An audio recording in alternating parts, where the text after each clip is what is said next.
জন্ম আবার নবীর যুগে হলে কেমন হতো জন্ম আমার নবীর যুগে হলে ভালো হতো দুনয়নে রাসূল পাক দেখিলে কেমন হতো দুনয়নে রাসূল পাক দেখিলে ভালো হতো জন্ম আমার নবীর যুগে হলে কেমন হতো জন্ম আমার নবীর যুগে হলে ভালো হতো আসতো ভেসে হযরতেরি বেলালের মধুর আযান আসতো ভেসে হযরতেরি বেলালের মধুর আযান যে আজানে ছিল এত প্রেম মুগ্ধ রহমান দয়াল নবীর পিছে নামাজ পড়লে কেমন হতো দয়াল নবীর পিছে নামাজ পড়লে ভালো হতো দয়াল নবীর পিছে নামাজ পড়লে ভালো হতো জন্ম আমার নবীর যুগে হলে কেমন হতো জন্ম আমার নবীর যুগে হলে আসতো ভেসে হযরতেরি বেলালের মধুর আযান যে আজানে ছিল এত প্রেম মুগ্ধ রহমান দয়াল নবীর পিছে নামাজ পড়লে ভালো হতো দয়াল নবীর পিছে নামাজ পড়লে হতো জন্ম আমার নবীর যুগে হলে কেমন হতো জন্ম আমার নবীর যুগে হলে হতো জন্ম আমার নবীর যুগে হলে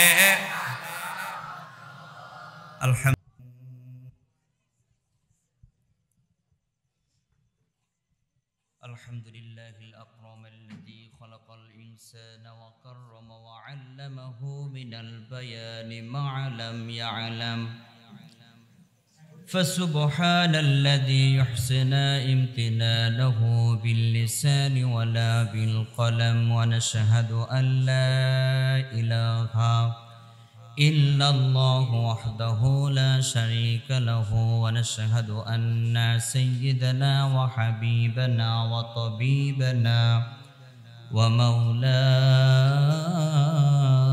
محمدا عبده ورسوله الذي أرسله بالحق بشيرا ونذيرا وداعيا إلى الله بإذنه وسراجا وقمرا منيرا فقد قال تعالى في كلامه المجيد وفي فرقانه الحميد সকলে জবান খুলে আমার সাথে বলুন আউযু বিল্লাহি মিনাশ শাইতানির রাজিম বিসমিল্লাহির রাহমানির রাহিম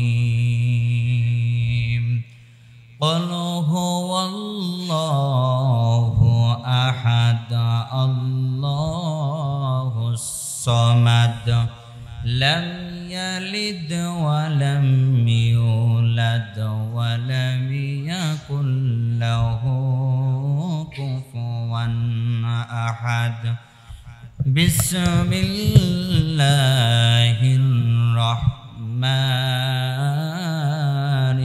الرحيم إن الله وملائكته يصلون على النبي يا أيها الذين آمنوا صلوا عليه وسلموا بارك على محمد وعلى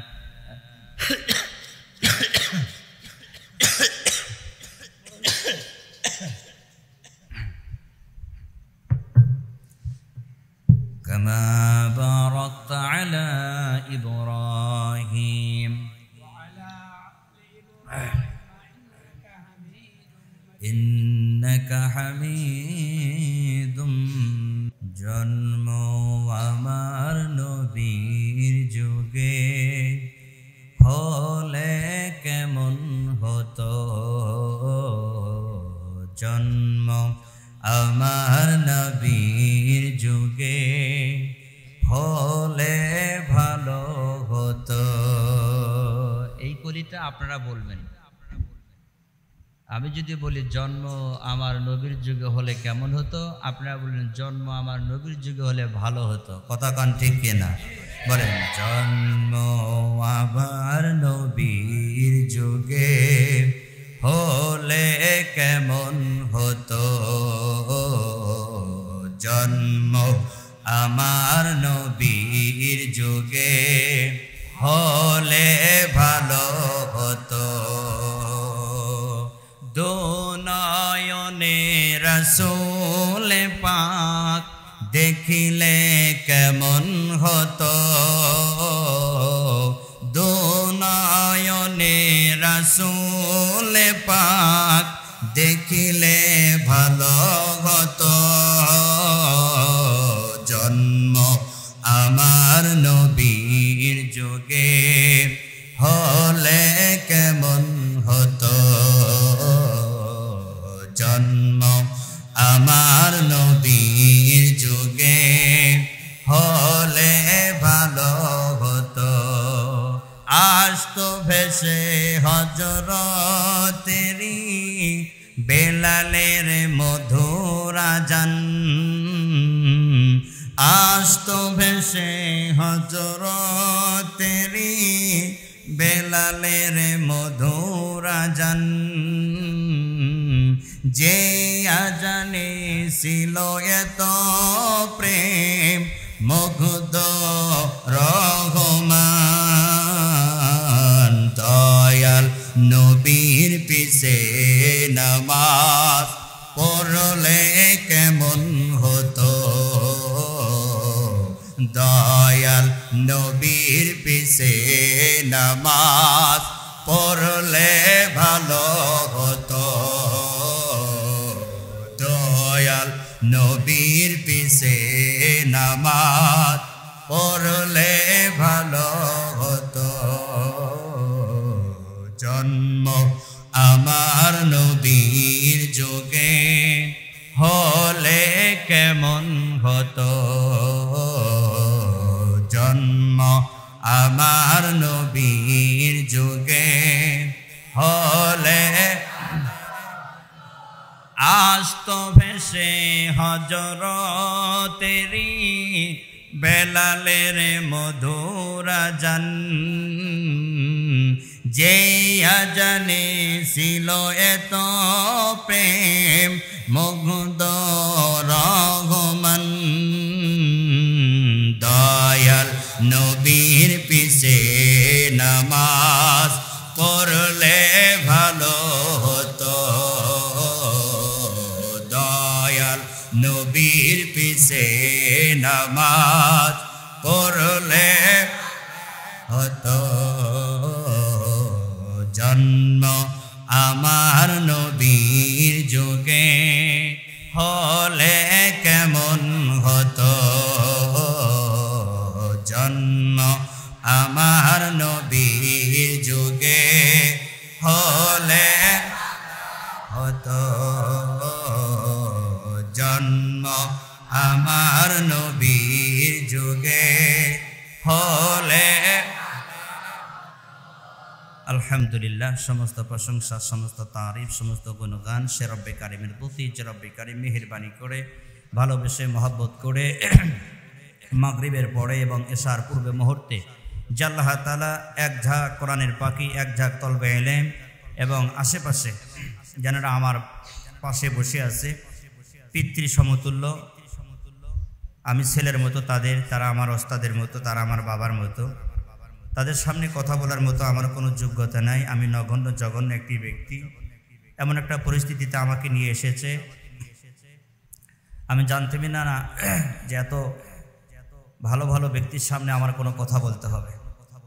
আর সামনে যারা আছেন তারা তো আসমানের নিচে জমিনের ওপরে সর্বশ্রেষ্ঠ একটি জাতির ভেতরে, আবার শ্রেষ্ঠ উম্মাতের ভেতরে, শ্রেষ্ঠ জাতির ভেতরে শ্রেষ্ঠ সন্তান যারা তলবে ইলম। সেই প্রতি লক্ষ্য রেখে যে রব্বে কারিম এত মুখরিত একটি পরিবেশে আমাদেরকে আসার মতন এবং বসার মতন কিছু কথা শ্রবণ, কিছু কথা বলবার জন্য তৌফিক এনায়েত করছে, সে রব্বে কারিমের প্রতি আমরা সকলে মিলে শুকর ও সুজুদ আদায় করেছি। সকলে বলে আলহামদুলিল্লাহ। বিশ্বনবীর উপর দরুদ সালাম পেশ করছি সাইয়্যিদুল মুরসালিন খাতামুন নবী আশরাফুল মাখলুকাত জনাবে মুহাম্মদ আহমদ মুস্তাফা। সকলে বলুন সাল্লাল্লাহু আলাইহি ওয়াসাল্লাম। আসেন, যেহেতু পবিত্র মাস, পবিত্র দিন, পবিত্র সময়, আমরা এমন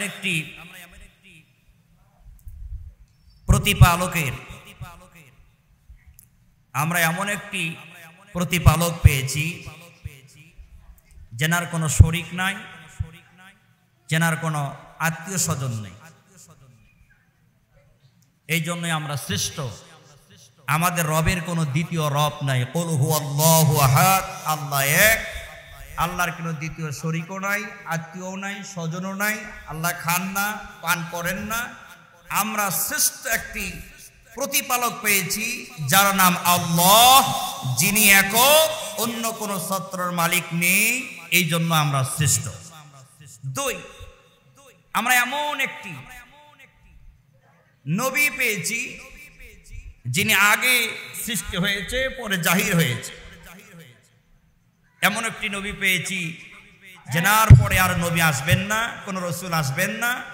এমন একটি নবী এবং রসুল পেয়েছি। আমরা সমস্ত শিরকুলের মনি, সমস্ত জাতি, সমস্ত উম্মাতের নবী এবং রসুলের বসের বস আমরা মুহাম্মদ সাল্লাল্লাহু আলাইহি ওয়াসাল্লামকে পেয়েছি। জীবনে আর কখনো আসবেন না, আর পূর্বেও আসেনি আমার আপনার নবীর মতো। কথা বলেন ঠিক কিনা? তিন, আমরা এমন একটি কিতাব পেয়েছি যেই কিতাব লৌহে মাহফুজ থেকে এসেছে, যেই কিতাবের অসংখ্যনীয় আয়াত রয়েছে, এবং 30 পারা কোরআন নামক একটা কিতাব পেয়েছি, বুক পেয়েছি, যেটাকে আমরা ফলো করলে নিজের কপালে নিজের হাত দিয়ে জান্নাত নেকে নিতে পারবো। বলুন সুবহানাল্লাহ। সেই কিতাবটা যদি জীবনের সাথে সেটিং এবং ফিটিং এবং আমল করতে পারি, এই কিতাব এমন কিতাব যে কোনো পৃথিবীর সমস্ত কিতাব পড়লে একটি সওয়াব পাওয়া যায় না, কিন্তু রব্বে কারিম যে অক্ষর দ্বারা, যে হুরুফ দ্বারা যে কিতাবটা আমাদের প্রতি নাজিল করে, মুহাম্মদ সাল্লাল্লাহু আলাইহি সাল্লামের প্রতি আস্তে আস্তে নাজিল করে আমাদের জন্য হেদায়েতের জন্য অন্ধকার পথ থেকে আলোর পথ দেখানোর জন্য যে কিতাবটা এসেছে, এই কিতাবের ভিতরে কোনো ভুল নাই এবং ভুলের কোনো সন্দেহ নাই, কিন্তু অবকাশও রব্বে কারীম বলে, বান্দারে আমরা যেহেতু সিরাত মাহফিলে এসেছি, যেহেতু রবিউল আউয়াল মাসে আমরা আলোচনা করতেছি, সিরাত মানে হলে আমরা যে সিরাত গুলো পালন করি শুধুমাত্র একদিনই পালন করে থাকি, কিন্তু রব্বে কারীম বলে, বান্দা যখন তুমি নাকি মা দিবসে কোনো সন্তান যদি ওই দিবসের দিন, বাবা দিবসের দিন শুধুমাত্র বাবাকে ডাকে, আব্বু আমি তোমার সন্তান, তুমি আমার বাবা, বাবার অনেক মন খারাপ হয়। মাকে যদি মা দিবসে শুধুমাত্র ডাকা হয়, মারও অনেক মন খারাপ হয়। বাবা তো তিনি সর্বসময়, সর্বজনীন, সর্বসময় বাবা ছায়ার মতো, বটে ভিক্ষার মতো সন্তানকে আগলায় রাখে, এবং সন্তান বাবার জন্য, বাবা সন্তানের জন্য সব সময় টেনশন করে এবং ভালো চায়। অতএব আমাদের খেয়াল করা উচিত, সব সময় আমার বাবাকে বাবা বলেই ডাকা, শুধুমাত্র একদিন ডাকলে বাবার হক আদায় হবে না।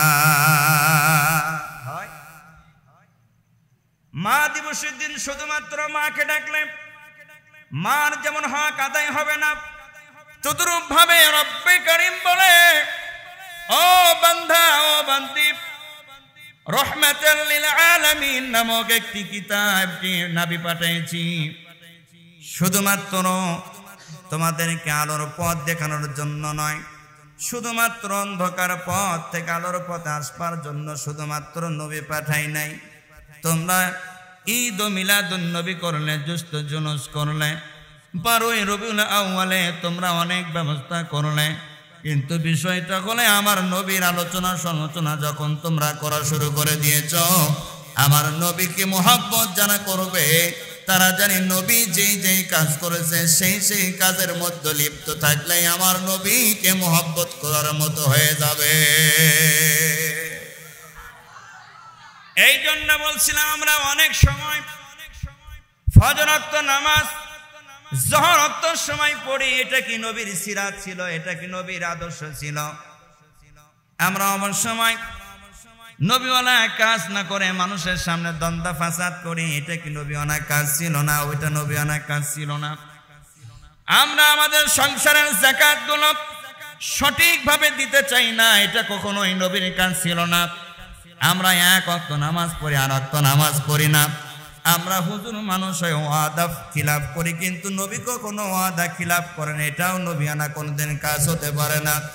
এক কথায় শেষ, নবীকে মহব্বত করতে হলে নবীর আদর্শ আর নবীর চরিত্র নিজের মধ্যে গঠন করলে তার জীবনী সিরাত মাহফিল হয়ে যাবে। খালি একদিন সিন্নি আর বাতাসা আর পোলাও খায় নবীরে ইয়া নবী সালাম আলাইকা, ইয়া নবী সালাম আলাইকা, দাঁড়িয়ে আর শুয়ে কায় ধুয়ে আর চিত হয়ে দরুদ শরীফ পড়ে একেবারে চিত পেটাং হয়ে সাত মাথা পড়ে থাকলাম। এখন মাঝে মধ্যে পড়ে আছে মাটিদের আশেপাশে, কথা কন ঠিক কিনা? ওই দিনই নবী নূরের তৈরি না, নবী মাটির তৈরি না, নূরের ক্ষমতা আছে না নূরের ক্ষমতা নাই, দুনিয়ার সমস্ত সমাধান নিয়ে তারা বসে আছে, হকের দাওয়াত। আজকে এই দিক দিয়ে গেলাম, দেখলাম তো হকের দাওয়াত নিয়ে বসে আছে। তো শুধুমাত্র ঈদ ও মিলাদিন নবী তারা পালন করে বুঝাইতে চায়, ঈদ ও মিলাদিন নবীর দিনে আমরা রসুলকে এবং নবীকে ভালোবাসি, তারা এটা বুঝাতে চায়। নবীর হক তারা আদায় করতে পারে। নবীর হক যদি আদায় করতে হতো আসমানের নিচে জমিনের উপরে, নবী যা করে না এটা মুসলমানের জন্য করা বাধ্যতা না, কতক্ষণ ঠিক না? নবী যা করেছে এটাই সঠিক, নবী যা করে না এটাই বেঠিক, কতক্ষণ ঠিক কিনা? আপনাদের আশেপাশে এই যে পাশি মুনাফিক হুজুর ডক্টর আশরাফ আলী সিদ্দিকী কাজ্জাব, ইনি মাঝে মধ্যে বক্তব্য দেয়, মাঝে মধ্যে কত বক্তব্য কত কি সিস্টেমে দেয়, মানুষকে বিভ্রান্ত ফেলানোর জন্য কত পায় তারা এবং কত চেষ্টা করে। এইগুলো আস্তে আস্তে কমতে আসে, কমতে আছে এই জন্যই যে না এনাদেরকে যারা ইন্ধন দিত, এনাদেরকে যারা সহযোগিতা করত, সেই আপাই তো আজকে বাংলাদেশ থেকে ভারতে পাড়াইছে। কথাখান ঠিক কিনা? এদের যা 15 বছর আর 17 বছর যা লাফালাফি আর ঝাপাঝাপি দেখলাম, যদি খালি বলা হয় আপনি এটা ঠিক বলেন নাই, আত্রে আর ওই ঘুম পাড়তে পারে না, রাতের ঘুম আর কারাগারে হয়। কথাখান ঠিক কিনা? আর ওদের বড় বড় কিছু হাত ছিল, হাতগুলো ছাত্র আন্দোলন করে হাতগুলো ভেঙে দিয়েছে। আর জীবনের জন্য আর হাত ওরকম শক্তিশালী তারা করতে পারবে না, কেননা আমরা শক্তিশালী ছাত্র আন্দোলন দিয়ে আর করতেও দেব না। কথাখান ঠিক কিনা? এই জন্য বলছিলাম মুসলমান ভাইরা রে আমার, ছোট্ট ছোট্ট সোনামণি তোমাদের সমান আমি ছিলাম যখন লেখাপড়া করেছি। দুই পাশে শিক্ষক রয়েছে, এখানে কি কথা বলবো বড় ভয় লাগে, তারপরও তোমাদের সামনে একটি কথা বলার জন্য বলছি না। ছোট্ট ছোট্ট সোনামণি তোমরা যখন লেখাপড়া করছো, রাতের অন্ধকারে ঘুমের আরামের ঘুম হারাম করে দিয়ে যখন 3টার দিকে 4টার দিকে উঠে তাহাজ্জুদ নামাজ পড়ে যখন তোমরা কোরআন শরীফ পড়ো, হেফজ করতেছ, কেউ বা কিতাব খানায় পড়তেছ, নবী আলাইহিস সাল্লাম মুহাম্মদ সাল্লাল্লাহু আলাইহি ওয়াসাল্লাম ইনিও 4টার দিকে 3টার দিকে উঠে তাহাজ্জুদ নামাজ পড়েছে। যেই ছাত্র ভাই তাহাজ্জুদ নামাজ পড়া শুরু করবে ফজরোক্ত নামাজের আগে, তাহাজ্জুদ নামাজ পড়ে তারপরে পড়তে বসবে, তারপরে ফজরোক্ত নামাজ পড়বে, মিথ্যা কথা বলবে না। জীবনের সাথে তাহাজ্জুদ নামাজ যদি সেট করতে পারে, এটাই হবে নবীকে মহব্বত করা, তার জীবনী হবে সিরাতুন নবী মাহফিল। এই জন্য মুসলমান ভাইরা আমার, ছোট্ট ছোট্ট কচি কাঁচা বাচ্চা, তোমাদেরকে অনুরোধ করব 5 ওয়াক্ত নামাজ কন্টিনিউ ভাবে পড়বা, কেননা আমার নবীর জীবন দশায় কোনোদিন 5 ওয়াক্ত নামাজ ছাড়া দেয় নাই। কথা কোন ঠিক কিনা? রাসূল আকরাম সাল্লাল্লাহু আলাইহি সাল্লাম যেদিন পৃথিবীর থেকে বিদায় নেওয়া শুরু করলো, পৃথিবীর থেকে বিদায় নেবে, সেই সময় ঘর থেকে আয়েশাকে বলে, আয়েশা আমি একটু আমার ঘরের দরজা খুলে দাও। ঘরের দরজা খুলে দেওয়া হলো। দেখতে বলো কি সুন্দর করে ঘরের দরজা যখন খুললো, দেখতে বলো তার উম্মতি মুহাম্মদ সাল্লাল্লাহু আলাইহি সাল্লামের উম্মত গুলো সারি সারি বদ্ধ হয়ে কাতারবদ্ধ হয়ে নামাজ পড়তেছে। রাসূল আকরাম সাল্লাল্লাহু আলাইহি সাল্লাম এই দৃশ্য দেখে চোখ বেয়ে বেয়ে পানি পড়তেছিল। রাসূল সাল্লাল্লাহু আলাইহি সাল্লামের চোখ দিয়ে যখন পানি আসতেছিল, ঘরের মধ্যে যেই লোক যেই মেহমান করেছিল, সাহাবীরা জিজ্ঞাসা করলো, ইয়া রাসূলুল্লাহ, ইয়া হাবিবাল্লাহ, আপনার চোখ দিয়ে পানি কেন পড়তেছে? বলছে এটা কোনো দুঃখের পানি নয়, এটা কোনো কষ্টের পানি নয়, এইটা পানি হলে তৃপ্তির পানি। আমি মারা যাচ্ছি, আমি পৃথিবী থেকে বিদায় নেওয়া পর জগতে চলে যাচ্ছি, এমন সময় দেখতে পেলাম নামাজগুলো আমার বান্দাগুলো নামাজ পড়তেছে, সারি সারি বদ্ধ হয়ে নামাজ পড়ে। এর দ্বারা প্রমাণ হয়ে গেল আমার বান্দা উম্মতি মুহাম্মদ কোনদিন নামাজ ছাড়বে না। এই জন্য বলছিলাম, যদি কন্টিনিউ 5 ওয়াক্ত নামাজ পড়া হয়, রোজা রাখা হয় এবং নবীর সুন্নাত মোতাবেক, নবীর জায়েজ যেটা করেছে সেই মোতাবেক চলা হয়, না জায়েজ করেছে সেটা করা যাবে না, হারাম যেটা বলেছে সেটা করা যাবে না, যেটা হালাল করেছে সেটা করা যাবে, এই মোতাবেক যদি আমরা উম্মতে মুহাম্মদ চলতে পারি, তাহলে আস্তে আস্তে আমার নবীর জিন্দেগি, আমার আপনার জিন্দেগিটাই হবে সিরাত মাহফিলের জিন্দেগি। অতএব আমরা এই 12ই রবিউল আউয়াল থেকে সিরাত মাহফিল থেকে সিদ্ধান্ত নিব, আমরা কখনোই নবী যা করেছে তা করব, নবী যা করেনি তা করব না। তাহলেই উম্মতে মুহাম্মদ সাল্লাল্লাহু আলাইহি সাল্লামকে আমরা মহব্বত করতেছি। রব্বে কারীম এই মহব্বতকে কবুল করে নিয়ে শত ভুল ক্ষমা করে দিয়ে আমাদের রব্বে কারীম জান্নাত দিতেও বড় কথা বলেন, ঠিক কিনা? এই জন্য বলছিলাম, নবীর মহব্বত কলিজা ভরা থাকতে হবে।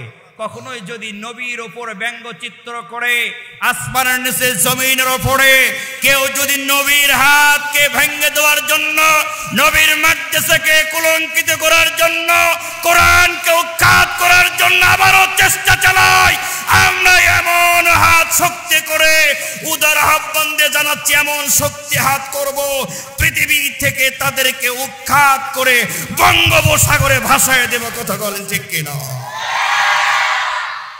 এই জন্য বলছিলাম আমাদের সব সময় সজাগ থাকতে হবে, আমাদের সব সময় অ্যাটাল থাকতে হবে যে কেউ যেন আমাদের ইসলামের এবং নবী এবং কোরআনের ক্ষতি করতে না পারে। কথা বলেন ঠিক কিনা?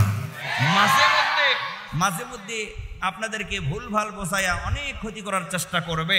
এই যে আমরা যে কথা বলার মতো একটা সুযোগ পেলাম, এটা শুধুমাত্র তোমাদের মতো ছোট্ট ছোট্ট বাচ্চারাই করে দিল। কথা কও ঠিক কিনা? এটা কেউ জামাত ইসলাম করতে পারে নাই, কোন বিএনপি করতে পারে নাই, এইটা শুধুমাত্র মাদ্রাসার ছাত্ররাই করেছে। স্বৈরা শাসক বাদ দিয়ে স্বৈরা শাসককে পালাতে ব্যবস্থা করেছে শুধুমাত্র ছাত্ররাই। ছাত্র ছাড়া কেউ তারে নামাইতে পারে নাই। আর এই ছাত্ররা পৃথিবীর ভেতরে আসমানের নিচে জমিনের ওপরে স্বৈরা শাসকের বিরুদ্ধে আন্দোলন করে আযান যখন হয়েছে তখন তারা নামাজ পড়ে রবের কাছে বলেছে, রব স্বৈরা শাসক থেকে আমাদেরকে পরিত্রাণ দাও।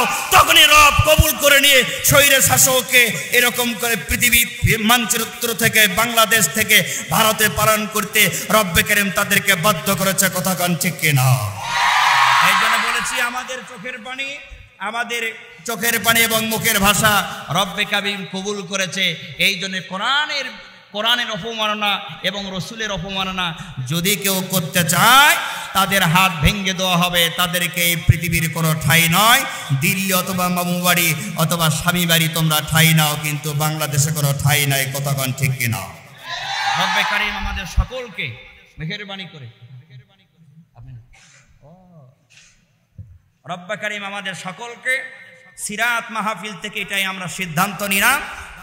এক কথায় শেষ, সিরাত মাহফিল থেকে সিদ্ধান্ত নিলাম এটাই, আমরা কোনো সময় রাসূল সাল্লাল্লাহু আলাইহি সাল্লামের বিরুদ্ধে কোনো কাজ করব না।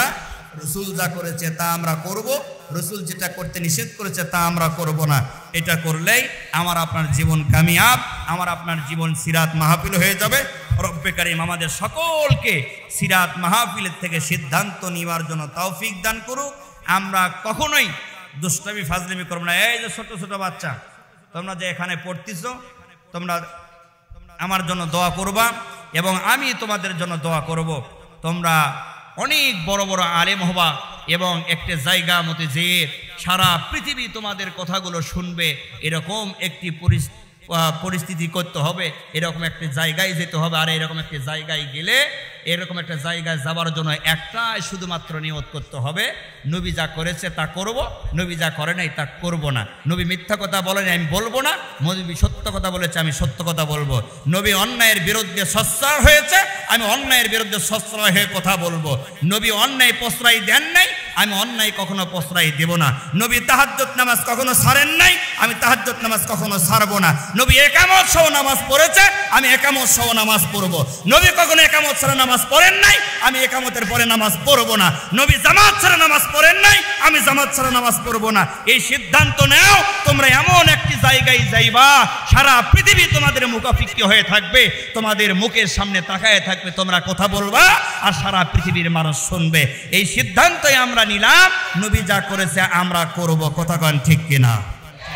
আল্লাহ তাআলা সকলকে, তোমাদের মতো আমিও ছিলাম, দুষ্টুমি ফাজলামি ছোটবেলায় অনেক করেছি, এটা হতেই পারে স্বাভাবিক, কিন্তু হুজুরেরা অনেক মহব্বত করে। আমি যতখানি দুষ্টুমি ছিলাম, হুজুর যদি একেবারে কড়াই শাসন করতো মাদ্রাসা আমি পড়তাম না, আমি চলে যেতাম, হয়তোবা নষ্ট হয়ে যাইতাম। কিন্তু বিষয়টা হলে হুজুরেরা অনেক সময় ছাড় দিয়ে, তাকে বারবার ছাড় দিয়ে বারবার বোঝানোর চেষ্টা করছে। আমি হুজুরের কথাগুলো শুনে আজকে আদর পেয়ে এত দূর পর্যন্ত এসেছি। আমি তোমাদেরকে একটি কথাই বলবো যে ওস্তাদকে ইজ্জত করতে হবে, ওস্তাদকে ভালোবাসতে হবে।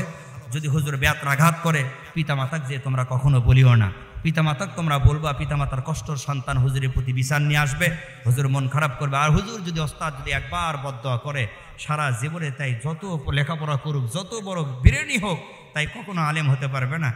আমি আমার অনেকগুলো ওস্তাদ আমার মারা গিয়েছে, আমি তাদের জন্য অনেক সময় অনেক জায়গায় যে আমি তাদের জন্য দোয়া করি।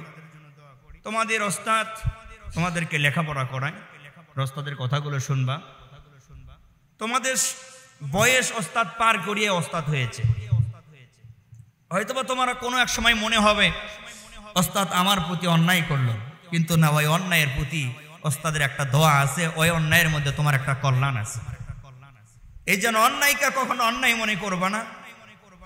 যদি কখনো মনে হয় আমাকে ব্যত্রাঘাত করছে, আমাকে কোনো একটি কথা দিয়ে ওস্তাদ আমাকে অন্যায়ভাবে প্রহর করলো, তোমাকে অন্যায় কখনো মনে করবে না। এই অন্যায়ের মানে পেছনেই একটা কল্যাণ লুকিয়ে আছে, সেটা তুমি বোঝো না, সেটা তুমি জানবা না। এই জন্যে তোমরা যে বয়স পার করতেছো, ওস্তাদ সে বয়স পার করে তারপরে তোমাদেরকে পড়াচ্ছে। অতএব ওস্তাদ জানে তোমাদেরকে কি রকম করে, কিভাবে তোমাদেরকে মানুষ করতে হয়, কিভাবে একটা জায়গায় পৌঁছাতে হয়। এই জন্য সকলের প্রতি আমি তোমাদের ভাই হয়ে অনুরোধ করব, ওস্তাদের প্রতি কোনো মন খারাপ করবা না। ওস্তাদ যতই শাসন করুক, মাদ্রাসার বাউন্ডার পার হয়ে যাবা না, মাদ্রাসা ছাড়বা না। আর আমার ওস্তাদ আমাকে একটি কথা বলেছিল, আমি এক সময় লেখাপড়া করতে চেয়েছিলাম না, সে হুজুরের জন্য আমি অনেকবার দোয়া করি। আমি ওই হুজুরের কথা মনে হলে আমি আমাকে নিজেকে আটকাইতে পারি না। আমাকে বলেছিল 29টা অক্ষর সই করে যা, আর পাঞ্জাবি টুপি জানিস সারা জিন্দগির জন্য মাথা থেকে খুলিস না, শরীর থেকে খুলিস না, রিজিকের তোর অভাব হবে না। লেখাপড়া বেশি করি নাই, কিন্তু হুজুরের ওস্তাদের কথা মানছি, হেফজে করেছি, কিছু লেখাপড়া করেছি, এখনো করতেছি। কিন্তু এই পাঞ্জাবি আর টুপির উপরে অনেক গজব আসে। অনেক সময় মনে হয় প্যান্ট পরি, শার্ট পরি, পাঞ্জাবি ভালো লাগে না, টুপি ভালো লাগে না, মাথা গরম লাগে। কিন্তু ওস্তাদের কথা আজ অবধি পর্যন্ত আমি মাথায় রাখছি। মাথায় রাখার কারণে যত বড় আসন আমি পেয়েছি এবং পেয়ে থাকি, অত বড় লেখাপড়া আমি করি নাই। আর যারা অত কিছু লেখাপড়া করছে তারপরও নিচে থেকে আমার ওই কথাগুলো শোনে। এই জন্য আমি তোমাদেরকে করজোড়ে অনুরোধ করব, পাঞ্জাবি এবং টুপি কখনো ছাড়বা না, ওস্তাদ যা কবিতা মানবা। আল্লাহ তাআলা সকলকে এই কথাগুলো বোঝার জন্য তৌফিক এনায়েত করুন, আল্লাহুম্মা আমিন। আর এখানে